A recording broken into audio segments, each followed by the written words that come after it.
여러분 안녕하세요. 믿고 보는 원불대 불교 대백과의 원영입니다.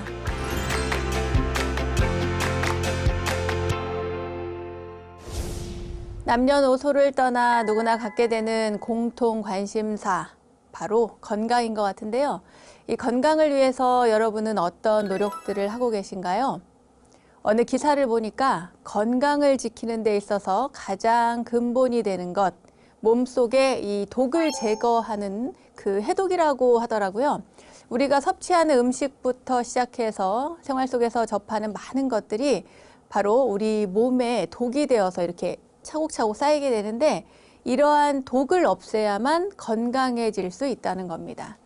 그런데 우리의 마음 건강 또한 마찬가지죠. 이 마음의 독, 세 가지 있죠, 세 가지. 네, 탐심, 진심, 어리석음입니다. 이 탐진치 삼독이야말로 우리 마음에 쌓여서 이 우리의 지혜의 눈을 가리는 독이 된다는 사실, 여러분 함께 기억해 보면 좋겠습니다. 자, 마음의 건강을 찾는 시간이죠. 마음의 건강을 위한 시간, 원영 스님의 불교 대백과. 오늘도 지혜로운 이야기들을 차곡차곡 또 풀어보겠습니다. 여러분 어서 모이세요.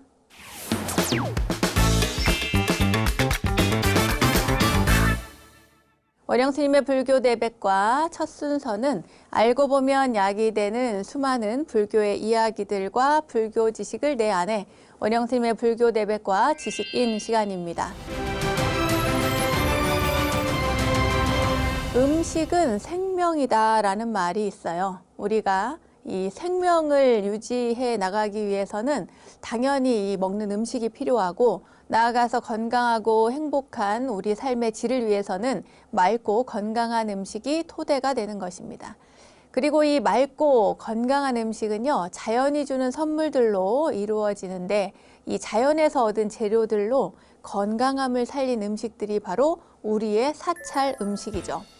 건강에 독이 되는 인스턴트 음식이나 패스트푸드 대신에 전 세계적으로도 이제는 사찰 음식이 건강 음식으로 각광을 받고 있다고 하는데요. 오늘은 건강과 삶의 행복을 주는 사찰 음식에 대한 이야기로 함께 하겠습니다.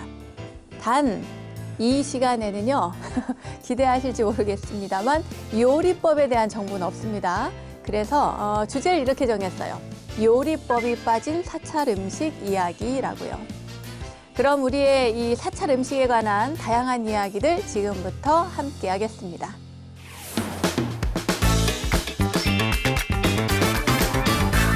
자, 그럼 사찰 음식이란 무엇일까요? 사찰 음식, 쉽습니다. 사찰에서 먹는 음식, 사찰 음식입니다. 그러니까 이제 사찰에 누가 살아요? 스님들이 살죠? 사찰에 사는 스님들은 무엇을 하나? 수행을 합니다. 그죠? 기도도 하시고 수행도 하시고 그렇게 하니까, 이러한 기도하고 수행하는 스님들이 살아가는 데 있어서 도움이 되는, 그러니까 스님들이 지향하는 목표와 맞닿아 있는 것이 바로 사찰 음식입니다. 이 수행하면서 살아가는 스님들이 이 음식을 통해서 정신에도 좋고 또 수행하는 데도 도움이 되는 그런 음식을 사찰에서 먹는다 해서 사찰 음식이라고 하는 거죠. 이 사찰 음식, 무엇을 먹을까? 물론 이제 스님들은 무엇을 먹을까 이렇게 생각도 하겠습니다만, 또 여러분들도 굉장히 궁금하겠죠? 무엇을 스님들은 드실까? 이렇게 생각하실 겁니다. 그렇지만 무엇을 먹을까도 중요하지만 언제 어떻게 먹을 것인가도 굉장히 중요합니다. 원래는요, 인도 당시에는 스님들은 대부분 다 일일 일식이었어요. 왜 대부분이라고 말을 하냐면, 아픈 분들은 제외를 했거든요. 아픈 사람들은 하루에 한 끼가 아니라 두 끼를 먹어도 됩니다. 저녁에 먹어도 되고 아침에 먹어도 되고, 아픈 사람은 예외였어요. 그래서 대부분이라고 말씀을 드린 겁니다. 반드시 일일 일식이다 이렇게 말할 수 없는 이유인 거죠. 그런데 이 옛날에 이제 인도 당시의 이야기를 바탕으로 말씀을 드리자면, 스님들은 하루에 한 끼, 그것도 정오 전에 드셔야 돼요. 그래서 아침에 탁발을 하러 나가는 그런 스님들의 모습이 모든 경전에 다 묘사가 되어 있습니다. 대부분들. 여시아문 일시불부터 시작하는 그 앞부분에 보면 스님들이, 부처님과 제자들이 그 마을에 탁발을 하러 가서 갔다가 돌아오는 과정, 그래서 발을 씻고 부처님께서 자리에 앉으셨다. 여기가 공통적으로 대부분이 나옵니다. 그만큼 탁발이라고 하는 것은 그때 당시에 스님들 그리고 승가를 유지하는 굉장히 중요한 삶의 방식이었던 거죠. 하루에 한 끼, 또 언제 드시느냐? 정오가 되기 전에 드셔야 돼요. 만약에 내가 탁발을 해가지고 와서 밥을 먹는데 정오가 넘어간 거예요. 탁발이 늦어졌어요. 또 너무 멀리 갔어. 그러면 그 공양을 먹을 수가 없게 되어 있습니다. 저 같으면 그냥 먹겠는데 먹을 수가 없었어요. 당시에는. 네, 아마 제가 그 당시에 태어났더라면 저도 먹을 수 없었겠죠. 이 탁발뿐만 아니라 이제 공양청이라는 것도 있기는 있습니다. 그런데 이 탁발이 굉장히 중요하기 때문에 탁발에 얽힌 이야기들을 조금 더 해드리도록 하겠습니다. 스님들이, 부처님과 제자들이 아침에 이제 일어나서 탁발을 하러 갈 때 바루를 들고 갑니다. 그러니까 지금 우리가 생각하면은 바루 하면은 나무로 된 바루를 생각하잖아요. 그런데 그때 당시에는 이 목바루 자체가 금지되어 있었어요. 나무로 바루를 만들 수가 없었습니다. 왜냐? 인도 땅에 있는 모든 산천, 이 나무들은 전부 다 국가 소유인 거예요. 대부분이 다. 그래서 이 나무를 함부로 베어서 그 바루를 만드는 것 자체가 안 됐던 겁니다. 그리고 가난한 사람들은 더군다나 안 됐고 또 수행자들도 그것이 어려운 일이었죠. 그래서 보통은 뭐를 썼냐? 도기를 썼습니다. 도기. 구워가지고 만든 바루. 이걸 썼는데 언젠가 부처님께서 그때 당시에는 부처님이 그 같이 머물 때 수행처에서 스님들이 수행하는 모습들을 이렇게 자주 둘러보셨어요. 둘러보시는데 어느 날 앞이 안 보이는 수행자가 있었어요. 앞이 안 보이는 수행자가 그 앞이 안 보이니까 이렇게 더듬더듬 하다가 그 도기를 바루를 떨어뜨려 가지고 다쳐요. 그걸 치우다가. 그래서 부처님께서 그 도기를 치워주면서 그때 그 수행자를 보고 부처님께서 나중에 결정을 하시죠. 도기를 사용하지 않아도 된다. 꼭 도기가 아니어도 된다. 그래서 그 뒤에 뭐가 나오냐면 철바루라는 게 나옵니다. 떨어뜨려도 깨지지 않는 것. 그런 바루를 사용을 했어요. 이제 후대로 가면은 목바루도 생기긴 합니다만 그때 당시에는 그랬던 거죠. 아무튼 이렇게 이러한 도기로 됐든 철로 됐든 이러한 바루를 이렇게 안고 들고 그리고는 이제 마을에 탁발을 하러 가죠. 탁발을 하러 가서 이제 그 음식을 각 집마다 다니면서 음식을 이제 탁발을 해서 받아옵니다. 그런데 어느 날 부처님께서 이렇게 보니까 가섭존자의 바루를 들여다보니까 너무 거친 음식들이 많이 들어있는 거예요. 먹기 힘들고 뭐 이렇게 거친 음식들이 들어있고 아난존자의 바루를 보니까 되게 뭐 맛있고 막 그 먹고 싶은 그런 음식들, 그러니까 맛있는 음식들이 가득 넘치게 담겨 있는 거예요. 그때 부처님께서 이 제자들에게 묻습니다. 그때 아난존자에게 먼저 물어요. 뭐라고 묻냐면 아난존자요? 아난존자는 어떻게 탁발을 했는가라고 묻습니다. 물으니까 아난존자가 하시는 말씀이 부처님 저는 부유한 집만 다니면서 그 탁발을 했습니다. 이렇게 얘기를 하는 거예요. 왜냐하면 가난한 사람들은 자기 먹기도 힘든데 우리에게 주는 것이 저는 너무 불편해서 그 부유한 사람들에게만 가서 음식을 공양을 받고 그리고 또 그 사람들이 기꺼이 주고 그리고 기뻐하는 모습, 아 스님에게 공양을 드려서 우리는 공덕이 쌓아지겠구나 하면서 기뻐하는 그 모습을 보고 자기는 이제 그렇게 부유한 집, 음식이 넉넉해서 베풀 수 있는 집만 찾아다니면서 그렇게 탁발을 했다는 거예요. 이제 부처님께서 얘기를 다 들으시고는 이번에는 가섭존자에게 묻습니다. 가섭존자여 그대는 어떻게 탁발을 하였는가 물어요. 그러니까 가섭존자가 하시는 말씀이 부처님이시여 저는 가난한 집만 다니면서 탁발을 했습니다. 그렇게 얘기를 합니다.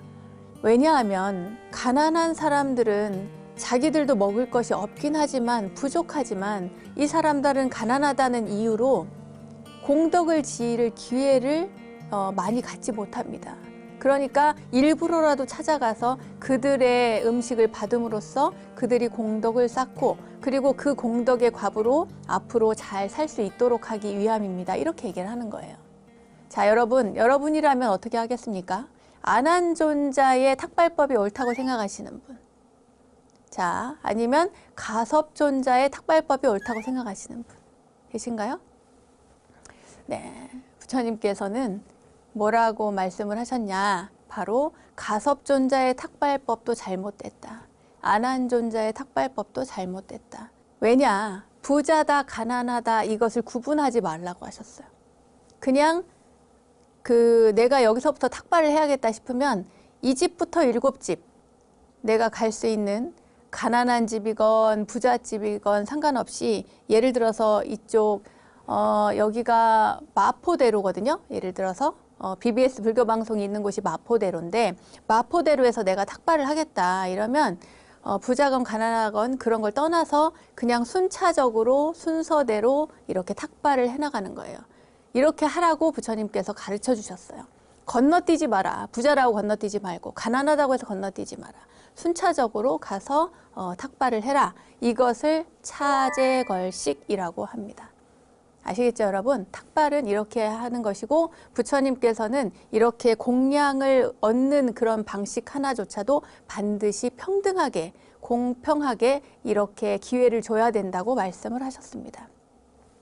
자, 이렇게 탁발을 해서 돌아와서 음식을 먹습니다. 돌아와서 먹어요. 아니면은 이제 돌아가는 길이 멀어. 이제 가서 정사까지 절에 가서 먹어야 되는데 가는 동안에 절까지 다 가면은 해가 정오를 넘어가게 생겼어요.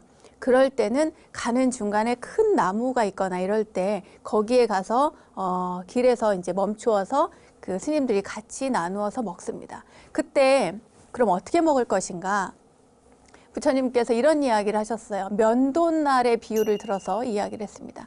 음식을 먹을 때에는 그 음식을 공양한 사람들의 정성, 시주의 은혜를 반드시 기억하면서 먹어야 된다. 이것이 얼마나 중요한 음식인가 하는 것은 바로 면도날에 꿀이 발라져 있다라고 생각을 하는 거예요. 면도날 위에 꿀이 발라져 있어요. 이 면도날 위에 꿀이 발라져 있는 것을 내가 이 꿀을 먹으려면 핥아 먹어야 되잖아요. 근데 면도날이야. 그러니까 얼마나 조심해야겠습니까? 그죠?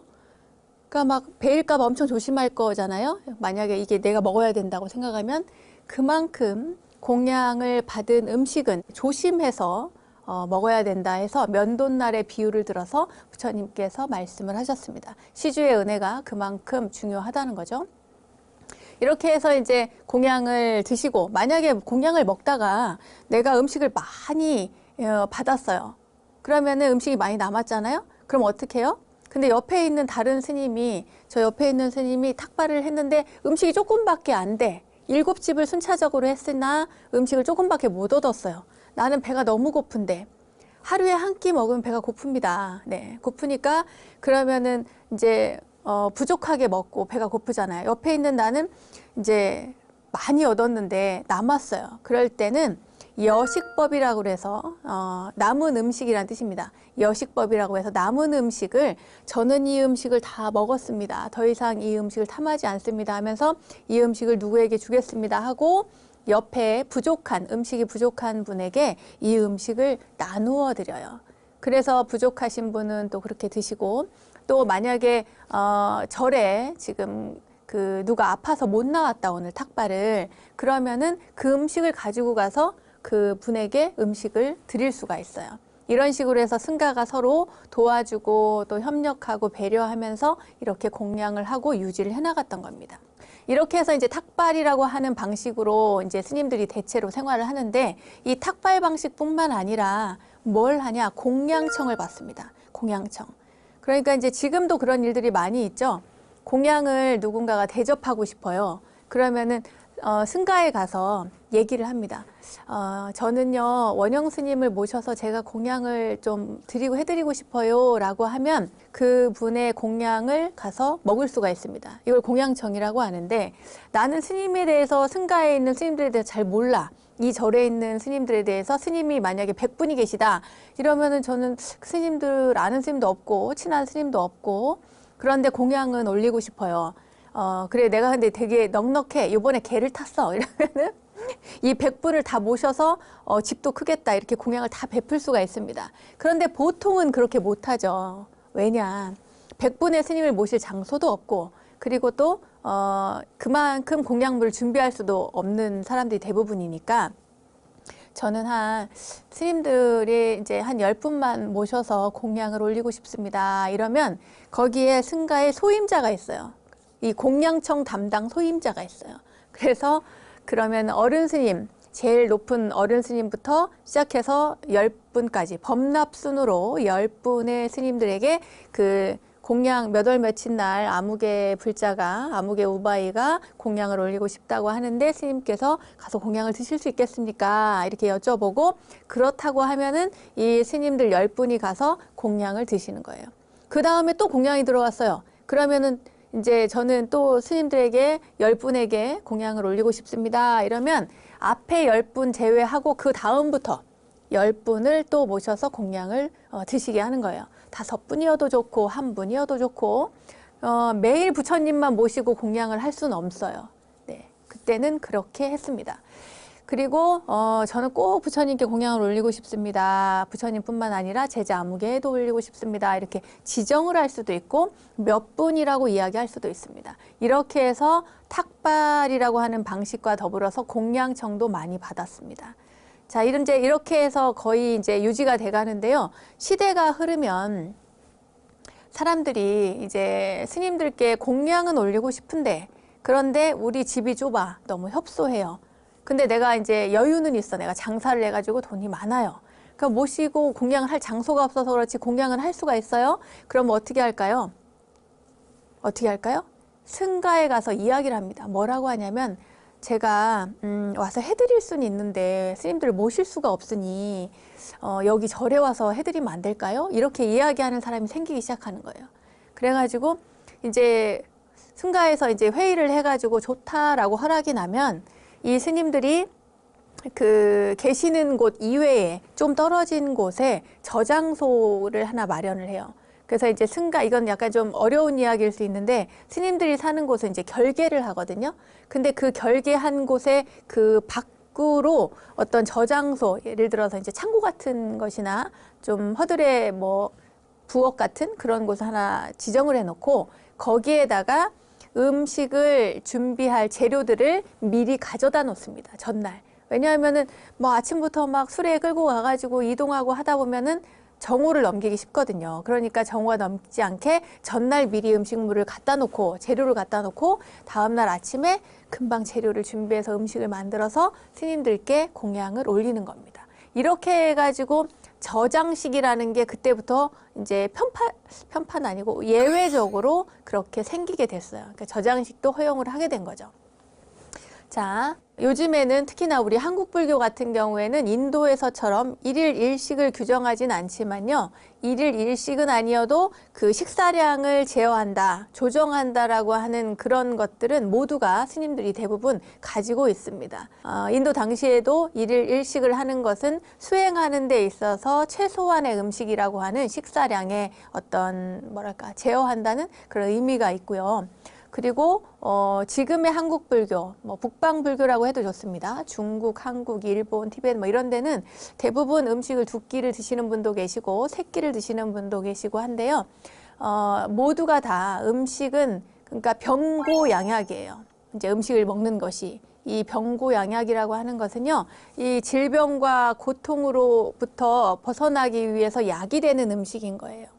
좋은 음식은 바로 양약이 되는 겁니다. 그러니까 음식을 먹음으로써 우리는 이 육신을 유지해가고 건강을 유지해가는 거죠. 그래서 한 끼 먹는다, 3끼 먹는다, 뭐 이런 끼니를 그렇게 막 구분하진 않지만 식사량을 약으로서 받아들이고 조정하고 그렇게 합니다. 다만 에이 좀 그건 좀 아닌 것 같아. 좀 적게 먹어야지. 이렇게 생각하는 분들, 아이 그래도 스님들인데 스님들이 아무리 뭐 인도 스님은 아니어도 한국에 살아도 한 끼를 먹어야 되는 거 아닌가? 이렇게 생각하는 분들도 있을 수 있어요. 그런데 이것은 왜 그러냐 하면 인도에서부터 불교가 중국으로 넘어간 다음에 보니까 중국은 너무 추운 거예요. 인도에서 여러분 생각해 보세요. 여름에도 히말라야에는 얼음이 이렇게 있잖아요. 눈이 내려 있고 설산이라고 합니다.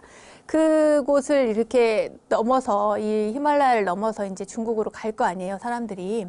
옛날에 왔을 때 가서 보니까 너무 추운 거야. 인도 땅은 따뜻하잖아요. 대체로 기후가.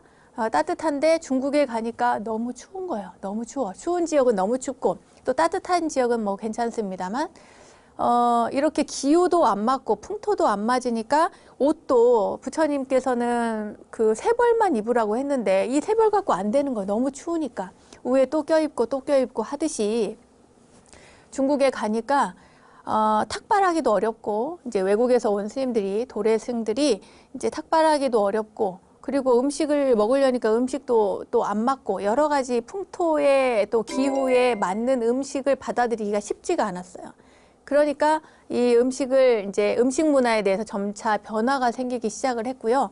그리고 그런 음식 문화뿐만 아니라 스님들이 이제는 탁발보다는 그 자체적으로 농사를 짓기 시작합니다. 농사를 짓고 농사를 해서 수확을 해가지고 그것을 가지고 이제 음식을 만들고 저장 음식을 만들고 그러면서 전반적으로 음식 문화가 다 변화된 거예요. 인도하고는 다른 중국식의 어떤 음식 문화가 새로 생기게 된 거죠. 이 모든 것은 스님들이 잘못했다 이런 것이 아니라 기후와 풍토가 다르기 때문에 거기에 맞게 새로운 문화가 형성된 거예요.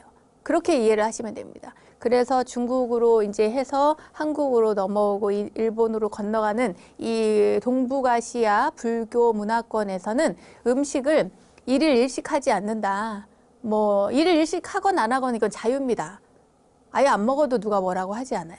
다만 그것을 스님들이 세 끼 먹는다고 수행을 못하고 한 끼 먹는다고 수행을 잘하고 이런 문제는 아니라는 말씀을 드리기 위해서 여기까지 얘기를 했습니다.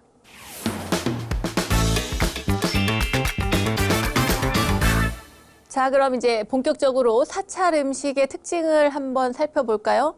제가 생각하기에는 사찰 음식의 특징을 여러분들이 다 잘 알고 계실 것 같습니다. 절에 가면 이걸 먹을 수가 없죠? 뭡니까? 네. 아이들은 절에 가면 이걸 못 먹어. 뭐야? 이렇게 물어보면 콜라 이렇게 대답을 합니다.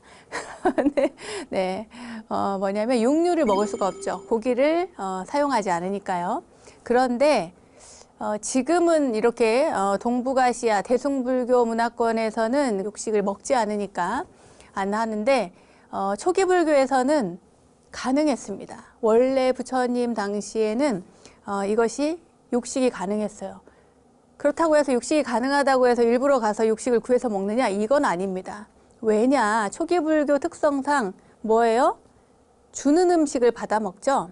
탁발을 나가서 이렇게 음식을 그 바루를 들고 갔을 때 바루에 담아주는 음식을 모두 먹을 수 있었기 때문에 그 안에 뭐 육식이 섞여 있다 하더라도 이걸 갖고 가서 뭐 골라내고 먹거나 이러진 않고 그냥 섭취가 가능했습니다. 그러다 보니까 옛날에는 다 육식을 했는데 또 이제 이렇게 생각하시는 분들도 있지만 사실은 그렇다고 해서 모두가 육식을 무조건 가능하게 편안하게 먹었던 것은 아닙니다. 여기에는 조건이 있어요. 그러니까 대중이 다 알 수 있는 조건이어야 되겠죠? 왜냐하면 음식을 만들어서 공양을 드리는 분도 그리고 또 음식을 먹는 분도 알고 있어야 되는데 그것이 바로 삼종 정육이라는 겁니다. 삼종은 세 가지 종류라는 것이고요. 정육이라고 하는 것은 맑은 고기라는 겁니다. 세 가지 맑은 고기 그리고 오종 정육이라는 것도 있어 5종류의 맑은 고기. 자, 삼종 정육부터 얘기를 하겠습니다. 삼종 정육은 이 수행자 자신을 위해서 죽인 것을 직접 보지 않은 그런 음식, 그런 고기는 육류는 먹을 수가 있습니다. 나를 위해서 이렇게 동물을 가축을 잡아가지고 음식을 해서 준다. 이거는 먹으면 안 되는 거예요. 그런데 나를 위해서 죽이는 걸 보지 않았어. 누군가가 예를 들어서 어딘가에서 음식을 했는데 거기에 남은 음식이 있어요. 근데 스님이 왔어. 그래서 스님에게 음식 뭐 드릴 게 없는데 이제 이거 볶음밥에 고기가 좀 들어갔어요. 그러면은 이거를 스님에게 드렸을 때 스님이 먹을 수 있을까요? 없을까요? 먹을 수 있는 겁니다. 그래서 첫 번째 조건은 불견이에요. 불견. 내가 나를 위해서 죽이는 것을 직접 보지 않았어요. 모르는 거야. 그리고 두 번째는 남으로부터 그런 사실을 전해 듣지 않은 고기. 그러니까 누가 이거 스님 있잖아요. 저 집에서 스님 드리려고 그 집에 뭐 있다 닭을 잡았다 예를 들어서 그런 얘기를 내가 들었어요. 그러면은 그 음식은 먹을 수가 없어요. 근데 그런 얘기가 없었어. 그런데 이제 그 마을에서 잔치를 한다고 해가지고 그 고기를 잡았어요. 그런 다음에 그 고기의 일부분을 집에 가지고 왔어. 오늘 아침에 요리를 해가지고 이제 식구들을 먹이고 그리고 나서 그 육류의 일부분이 좀 남아 있어요. 근데 스님이 탁발을 오신 거야. 그래서 급하게 그 고기를 볶아가지고 스님 바루에 넣어드렸어요. 남은 음식을.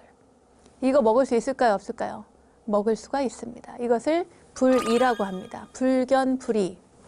자, 세 번째는 음식을 이렇게 탁발을 했을 때 바로 안에다가 그 고기를 넣어줬는데 아무리 생각해도 이건 분명히 나를 위해서 일부러 이거를 요리를 한 것 같아.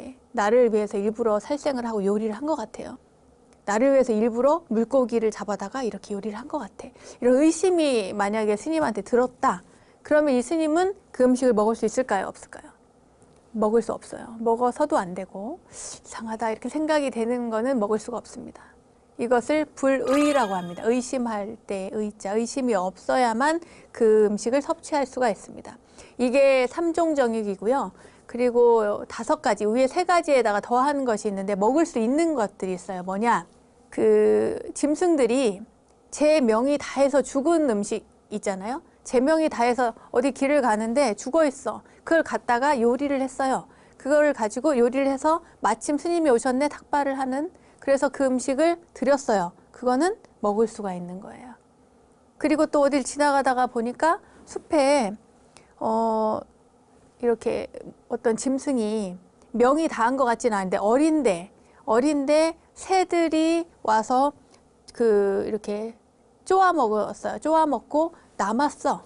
남은 부위를 가져다가 그러니까 이제 부패되거나 이런 것이 아니고 금방 얼마 안 됐는데 이렇게 새들이 쪼아 먹었거나 동물이 먹다 남긴 그런 고기가 있다, 육류가 있다. 그러면은 그것을 갖다가 요리를 해서 스님에게 드렸다. 이거는 가능합니다. 이렇게 해서 여기까지가 5가지 5종 정육이라는 거예요. 그러니까 자연사한 육류 혹은 사람 손을 여러 번 거쳐서 온 그런 음식들은 섭취가 가능하다. 이런 이야기를 여러분들께 해드리는 겁니다. 뿐만 아니라 어류도 마찬가지고요. 그렇게 음식들에 대해서는 정육이 아닌 이상, 맑은 음식, 맑은 육류가 아닌 이상은 섭취할 수가 없었던 겁니다. 옛날이라고 해서 다 해서 그렇게 먹을 수 있었던 것은 아닙니다. 요즘에는 대신에 단백질을 보충하기 위해서 이제 콩으로 만든 음식들을 많이 먹거든요. 절에서 콩류 콩단백 이래가지고 그런 것들로 요리를 많이 하기도 하고요. 또 살생으로 얻지 않는 어떤 유제품도 또 마시기는 합니다. 자, 다시 돌아와서요. 사찰 음식의 2번째 특징에 대해서 말씀드리겠습니다. 절에 가면 그 음식에 냄새가 많이 나질 않아요. 냄새가 많이 나지 않는다. 무슨 얘기를 하려고 하냐면 오신채를 사용하지 않는다는 얘기를 하려고 이 얘기를 합니다. 절의 음식은 대체로 그냥 뭐랄까 음식이 순수하다 할까요?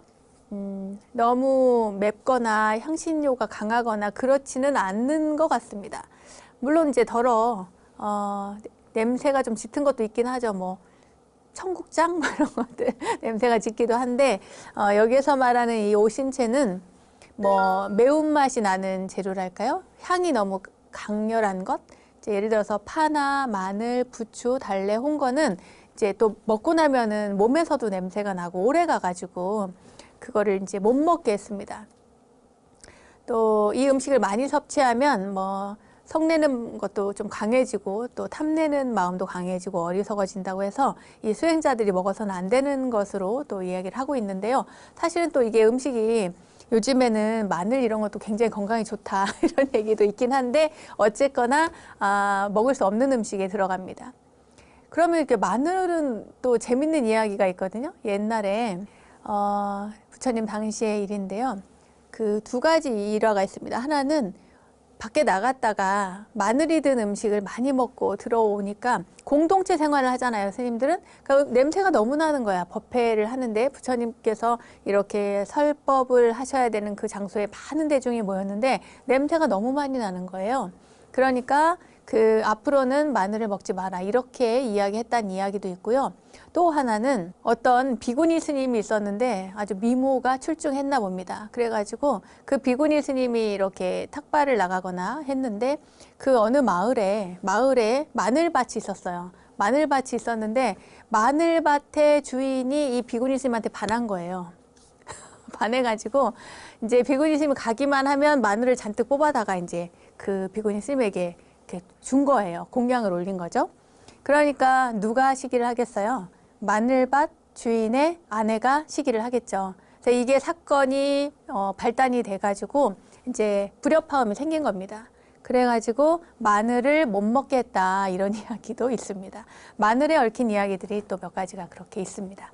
자, 이제 세 번째 사찰 음식의 특징 세 번째에 대해서 말씀을 드리겠습니다. 이 사찰 음식 세 번째는요, 뭐냐면 양리작용을 한다는 거예요. 스님들이 이 사찰 음식을 섭취함으로써 몸을 보호하고 건강을 잘 챙긴다는 거죠. 그러니까 왜 그러느냐 그럼 바로 산에서 나는 그 산나물, 산약초 등을 이용해서 재료로 해서 음식을 만들기 때문입니다. 우스갯소리로 그런 얘기가 있어요. 그 스님들이 산에 가면 산천초목이 떤대요, 바들바들. 좀 웃긴 얘기도 있긴 한데, 그래서 그만큼 산에 있는 그 야채들, 약초들 이런 것들을 가져다가 스님들이 음식을 해서 몸을 보호하기 위해서 먹습니다. 자, 사찰 음식의 네 번째 특징 말씀드릴게요. 네 번째는 저장 음식입니다. 이 사찰 음식은 저장 음식이 발달했어요. 사찰 음식뿐만 아니라 뭐 우리나라 음식은 대체로 저장 음식이 잘 발달된 나라 중에 하나라고 할 수가 있겠습니다. 이 사계절이 뚜렷하니까 기후 특성상 겨울에는 이제 식재료를 구하기가 힘드니까요. 미리 담궈서 이제 김장처럼 저장해 두었다가 이제 먹는 그런 일들이 많죠. 이 외에도 이제 사찰 음식에서는 이 사찰 음식 자체가 나타나는 어떤 상징적인 것들이 있는데 그것을 삼덕으로 또 의미 부여를 해서 이렇게 설명을 하고 있습니다. 이 삼덕은 뭐냐면 세 가지 덕인데 먼저 청정함, 그리고 유연함, 그리고 여법함, 청정, 유연, 여법을 강조합니다. 청정이란 농약이나 항생제 등을 쓰지 않는 그런 청정한 재료를 사용한다는 의미고요. 유연이라는 것은 말 그대로 부드럽다는 겁니다. 부드럽다. 지나치게 너무 자극적인 그런 그 강한 맛을 내는 것이 아니라 먹는 사람들에게 부드러움과 또 자극이 없어서 순한 맛을 내게 해서 이 유연함, 부드러움을 느끼게 한다는 거죠. 그리고 마지막으로 세 번째는 여법입니다. 여법은 법답다는 건데 삼덕 중에 가장 강조되는 겁니다. 재료를 준비하고 조리하고 음식을 차려서 이렇게 내서 먹는 것까지 모두가 순차적으로 이 뭐랄까 바른 태도, 바른 자세, 그리고 이제 우리 여법하다고 하죠. 점잖게, 그리고 소리를 가급적이면 내지 않고, 그리고 공덕을 생각하면서 이 음식이 여기 오기까지의 그 공덕을 생각하면서 음식을 섭취하는 것입니다. 여기까지가 바로 사찰 음식의 특징입니다. 불교 지식을 내 안에 원불대 지식인 시간. 오늘은 요리법이 빠진 사찰 음식 이야기라는 주제로 우리 불교의 음식에 대한 이야기를 함께 했습니다. 사찰에서 식사를 한다는 것은 곧 이 수행의 일부죠, 일부. 식재료를 장만하고 또 조리를 해준 모든 이들에게 감사하면서 그로 말미암아 더욱 수행 정진을 열심히 하는 그런 겸손한 자세가 바로 이 예법의 기본 정신인 거죠. 우리가 비록 사찰에서 매 끼니를 먹을 수는 없지만요. 일상에서 이 예법과 또 사찰 음식에 담긴 그 정신을 되새긴다면 이것이 바로 몸과 마음의 건강을 챙기는 지름길이 아닌가 싶습니다. 자, 불교 지식을 내 안에 원불대 지식인, 오늘은 여기까지 하겠습니다.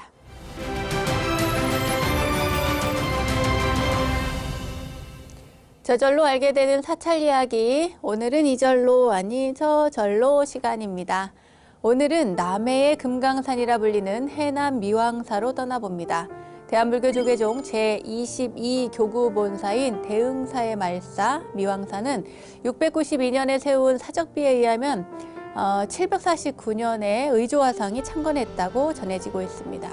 우리나라 육지의 저기 최남단에 자리한 이 미왕사는요, 절을 감싸고 있는 주변 산세와 절에서 바라보이는 그 전망 등이 모두 하나로 어우러져 있어서 많은 사람들의 발길이 이어지고 있는 사찰입니다.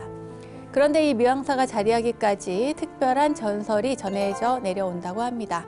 과연 어떤 이야기인지 자 그럼 함께 하시죠. 신라 35대 경덕왕 8년 때의 일입니다. 이 땅끝이라고 불리는 지금의 전라도 해남 사자포 앞바다에 웬 그 돌배 하나가 나타났어요. 그러니까 어부들이 보니까 굉장히 이상한 거죠. 저게 뭐야? 이렇게 하고 궁금해하다가 이제 배 가까이 다가갑니다. 그러니까 가까이 다가가니까 배에서 굉장히 아름다운 음악과 막 범패 소리가 들리는 거예요. 그런데 이상하게도 이 돌배는 사람들이 다가가면 이 뱃머리를 틀어서 바다 밖으로 더 밀려나가고요. 또 사람들이 못 찾겠다, 안 되겠다, 돌아가자 하고 뱃머리를 돌려서 사람들이 돌아오면 다시 또 그 뱃머리를 돌려서 육지 쪽으로 다가오곤 하는 거예요. 이러한 소문이 이제 마침내 그 관가에까지 들어가게 됩니다. 이제 관원들이 그래서 이상하다, 그럼 한번 가서 보자 이래가지고 나와요. 나와서 이제 보니까 진짜 그렇거든요. 그래서 돌아가가지고 이제 촌주한테 보고를 합니다. 그러니까 이 촌주가 그럼 그 배는 분명히 외국에서 우리나라 사정을 이 염탐하러 온 그런 배일 거다. 그러니까 수군을 풀어서 그 배를 납포해라. 이제 이렇게 명령을 내린 거예요. 그러니까 촌주의 명령을 받고 이 관원들이 즉시 이 정체 모르는 배를 잡아들이도록 한 거죠. 무장한 수군 수십 명이 이제 목선을 타고 나무배죠. 나무배를 타고 이 돌배를 추격을 합니다. 그런데 그 돌배는 아니 바람 한 점이 없는 그런 바다에서도 아주 날쌔게 막 그 쫓아가면 도망가고 그래서 이제 어떻게 할 수가 없는 거예요. 잡을 수가 없는 거예요. 그래서 도저히 못 잡고 이 수군들이 돌아옵니다. 이 수군들은 이상하다 이상하다 그래요. 그 가끔 신선이 내려와서 배를 부린다더니 혹시 신선이 내려와서 노니는 건 아닐까? 이렇게 생각을 하는 거죠. 그리고 배가 이 떠다니는 것도 좀 이상하기도 하고 음악 소리도 막 이상하고 그렇게 생각을 하는 거죠. 그래서 이제 이 소문이 점점 퍼져나갑니다. 그때 이웃 마을에 살던 의조화상 귀에도 이 이야기가 들어가요. 이제 그 얘기를 딱 듣고는 이 의조화상이 스님이 그럼 내가 한번 가봐야겠다. 그런데 그냥 안 가고 그때 따르던 일대에 있는 불자들을 100명을 데리고 가가지고 이제 목욕 제기하고 제를 올렸어요. 그 배를 바라보면서 이제 바닷가에서 제를 지낸 겁니다. 제를 지냈더니 글쎄 이 배가 그렇게 쫓아가도 잡을 수 없던 그 돌배가 서서히 이제 육지 쪽을 향해서 오기 시작하는 거예요. 배가 이제 이 바다 언덕에 닿으니까 이제 스님을 이제 앞세워서 일행들이 그 배 안에 들어가게 돼요. 그러니까 가보니까 너무 놀라운 게 이 배 안에 아무도 없는 거예요. 사람이 아무도 없어. 그런데 그때 이렇게 노 쪽을 보니까 노를 젓는 사람이, 노를 잡고 있는 사람이 있는데 사람이 아니고 새로 된, 그러니까 이제 그 금무를 입힌 새로 된 사람이 노를 잡고 있었어요. 키를 잡고 있었어요.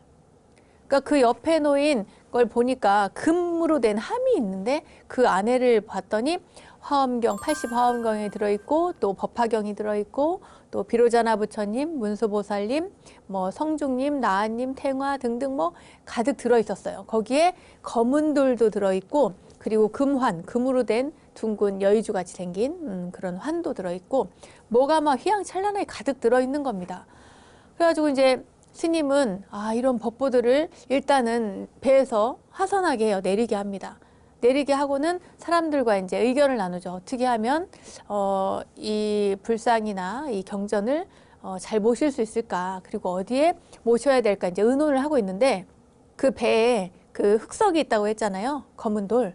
그게 갑자기 큰 돌이 쩍 갈라지는 거예요. 반쪽으로 쩍 갈라지더니 그 속에서 검은 소 한 마리가 이렇게 나타나요. 나타나는데 그 갈라지고 그 속에서 검은 소가 나타나더니 점점 무슨 뭐야 보면서도 믿기지 않게 막 소가 큰 소가 되는 거예요. 검은 소가. 그걸 보고는 너무 놀라운 거예요. 그래가지고 일단은 거기에서 이제 자리를 피합니다. 이제 내려와 가지고는 이렇게 그 소를 묶어두고 그러고는 돌아와서 절로 돌아와서 이제 쉬는데 꿈에 금인이 나타나요. 금인이라고 하면 누굽니까? 이제 금색 부처님 같은 형상을 하는 분이 나타나서는 하는 이야기가 나는 저기 우전국에 있는 나라의 왕이요. 이렇게 이야기를 하는 거예요. 우전국이 어디냐면 인도 고대 왕국이에요. 이제 옛날 인도 땅에는 작은 나라들이 엄청 많았거든요. 그 나라 가운데 하나라고 생각하시면 됩니다. 그 우전국이라고 하는 나라의 왕인데 금강산에 이제 한반도에 금강산이 있잖아요. 금강산에 그 만부를 모시려고 불경과 불상을 배에 싣고 왔더니 곳곳에 이미 금강산에는 곳곳에 너무 크고 좋은 작은 사찰들이 많이 있어서 봉안할 곳을 마땅히 찾지를 못했다는 거예요. 그런데 마침 돌아가는 길에 보니까 이 달마산 형세를 보니 금강산과 이 형세가 너무 비슷해서 가히 이 경상, 그러니까 경전과 불상을 모실만 하다 이렇게 생각을 해서 배를 멈추고 때를 기다렸다고 이야기를 해요. 그래서 이곳이 부처님의 인연토구나 이제 이렇게 생각을 하고 이제 왔다고 하면서 이 경전과 불상을 그 검은 소 있잖아요. 그 검은 소에다가 싣고 가다가 이 소가 크게 울면서 누웠다가 일어나는 곳에 절을 짓고 이 경전과 불상을 안치하면 나라의 운도 좋아지고 또 불교가 흥할 것이라고 이야기를 해줍니다. 이 꿈을 꾸고 나서 이제 의조화상이 다음날 소한테 진짜 그 금인이 시키는 대로 소에게 불경과 불상을 이제 그 마차 수레를 이렇게 해서 끌어가지고 길을 떠나게 돼요. 그냥 내버려 뒀더니 소가 알아서 가요. 길을 막 가는데 달마산 어느 중턱쯤 가니까 경치 좋은 곳에서 소가 이렇게 한번 누워요. 그래서 여긴가 했는데 다시 일어나서 또 가요. 그리고는 한참을 가더니 갑자기 검은 소가 크게 웁니다. 울더니 거기에서 죽고 말아요. 네. 누웠다가 다시 일어나지 않고 그 자리에서 죽어버린 거죠. 그래서 이 자리에 절을 창건하고 불상과 불경을 모신 후에 절 이름을 아름다울 미자에 누를 황자, 그래서 미황사라고 이름을 지었습니다. 이렇게 이름을 지은 것은요, 그 소의 울음소리가 굉장히 아름다웠대요. 소가 울면 얼마나, 글쎄, 소가 아름답게 운다는 게 뭘까? 아무튼 아름다울 미자를 쓰고, 그리고 또 이제 그 금인이 나타나서 이야기를 해줬잖아요. 그 황홀한 금빛을 그 상징하기 위해서 누를 황자, 황자를 써서 미황사라고 했다고 합니다.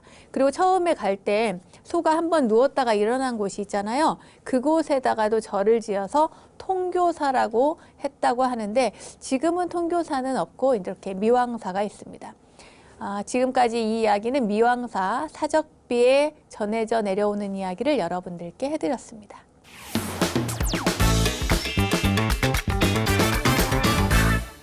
원영스님의 불교 대백과 오늘도 즐거운 시간 되셨나요? 세상의 모든 불교 이야기를 모아서 전해드리고 있는 원영스님의 불교 대백과 오늘은 요리법은 없습니다. 요리법이 빠진 사찰 음식 이야기라는 주제로 사찰 음식에 대한 다양한 이야기를 함께 했고요. 더 많은 이야기들이 있는데 다 못해드려서 조금 아쉬움이 남는 그런 시간이었습니다. 그리고 땅끝마을 해남 미황사에 전해져 내려오는 창권 설화까지 여러분들께 전해드렸습니다. 알매지혜가 가득한 시간 원불대 오늘은 여기까지입니다. 다음 원불대 이야기들도 기대해 주시고요. 저는 여기서 인사드리겠습니다. 믿음직한 원불대, 믿고 보는 원불대 다음 시간도 잊지 마세요. 감사합니다.